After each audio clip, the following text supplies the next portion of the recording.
তো হ্যাঁ শুভ শুভ শুভ good morning. আজকে আবারও চলে এলাম তোমাদের কাছে চকচকে ঝকঝকে মিনি ব্লগ নিয়ে। আর হ্যাঁ, এই পরীক্ষাটা ছিল আমার লাস্ট পরীক্ষা, তাও আবার ভূগোল পরীক্ষা। এদিকে আমি বাইরের দিকে বেরোচ্ছিলাম আর অমনি মা ধরাম করে একটা কাজ দিয়ে দিল। আর হ্যাঁ, মায়ের কথা মতন শুনে আমি চলে এলাম আমাদের এই ঘোড়াদহ বাস স্ট্যান্ডে বাজার করতে। তারপরে অল্প কিছু বাজার করে নিয়েছিলাম আর এদিকে বাজারে নিয়ে নিয়েছিলাম আলু, পেঁয়াজ, মাছ আর কচুকলা। আবে ওটা কচুকলা নয়, কাঁচকলা। আর গাইস, আমি একটু পরীক্ষা দিয়েছি আর বাজারে কি সায়ানা কি মুভি উঠেছে, তোমরা একটু এটা দেখো।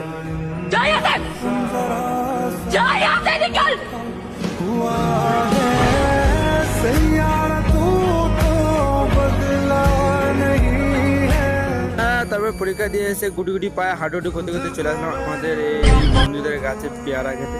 আর এদিকে আমার এই ছোট বড় বন্ধু মানে বড় বড় বন্ধুকে নিয়ে সাজনে নিলাম। আর হ্যাঁ, এরকম এরকম পেয়ারা আর নুন চাল নিয়ে এই ওয়েদারে সেই লাগছিল খেতে। তো হ্যাঁ গাইস, পুরো ভিডিওটা দেখার লেগে অনেক অনেক ধন্যবাদ। আর হ্যাঁ, এরকম এরকম খতরনাক খতরনাক ভিডিও দেখার লেগে চ্যালেঞ্জটাকে ফলো করো।